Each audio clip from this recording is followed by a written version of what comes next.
Hello, Margaret. Hello. Can we talk today about your third book? Right, it's called Walking in Two Worlds, and it explains really the life of walking in two worlds. Because once you're a medium, you are two people. You're connected to your earth family, but you're also connected to the spirit. And it is a two-life thing. Mm-hmm. There's the life of every day where we act normally, if we could call it that, and then there is a spiritual way. It's easy for people to say, you must be very spiritual. Well, so did a disillusion. I'm human. Many failings, many faults. But I do try to walk in a spiritual way, but who can say? Life takes over, I suppose. Yes. Do you see yourself as a bridge between the two worlds? Yes, definitely. Because I find that there is nothing more sad. For instance, a mother losing a child. Mm. They feel as though their world has ended. Yeah. And they won't see them again. That's not so. Their world hasn't ended, but it has started for their child. Yeah. Because no one will ever hurt you in the spirit world. No harm can come to you. Yeah. You're safe and secure. It's the people of earth that suffer. And when we cry, we don't really cry for the person in the spirit world. We cry for ourselves, for the hurt inside, and our thoughts and our longings. Mm-hmm. But even though we cannot see the spirit world, you be assured they're there. How many times have you had the smell of a perfume hit you? How many times have you smelled smoke? Yeah.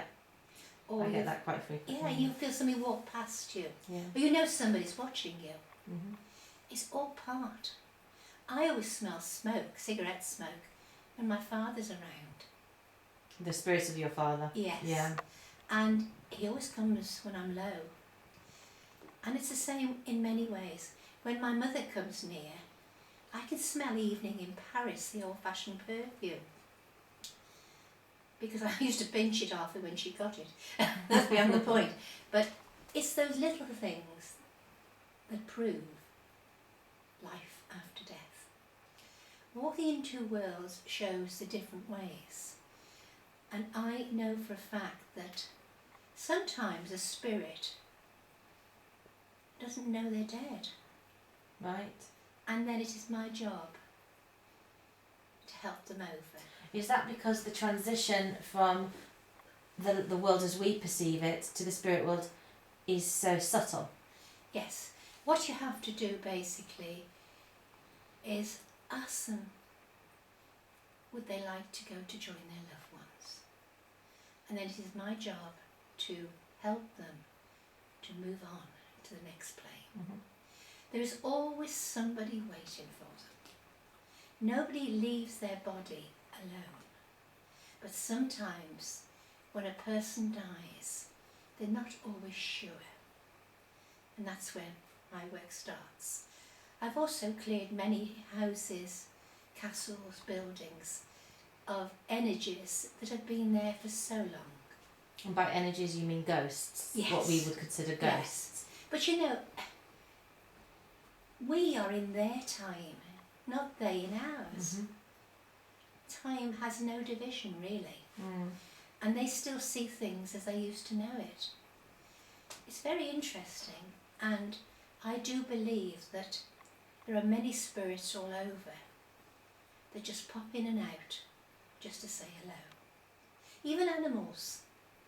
Right. I have a cat, well I had a cat, and she was 23 when she died.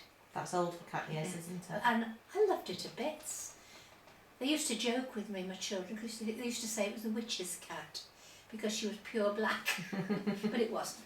Anyway, what happened when we had to have her put to sleep because she was in a very bad way, she'd lost her sight and her back legs had gone. Mm-hmm. And I cried like a baby. I really did. Mm. And house was empty, really, and I kept on thinking I'd done the wrong thing by having our cat put to sleep, but I hadn't, you know, because her life was pure misery. Anyway, about 3 weeks after she'd gone to rest, I heard her distinctly scratching on the back door. She came in, she walked through the bungalow into my little office and sat there. And I knew what it was. She was there for me.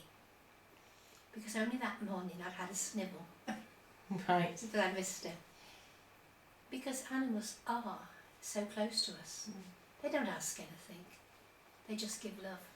And so there's all sorts of anecdotes and little vignettes in that book about your That type of experiences. thing, yes. Wonderful. And also about the hauntings I've done where I've moved spirits on. A lot connected with Ireland. Yeah. Because I work in Ireland a great deal. Also Jersey. Mm-hmm. And it's amazing, you know, how keen the spirit world are to talk. Great. Well, that sounds fascinating book, fascinating read. Thank you very much, Margaret. My pleasure. Thank you.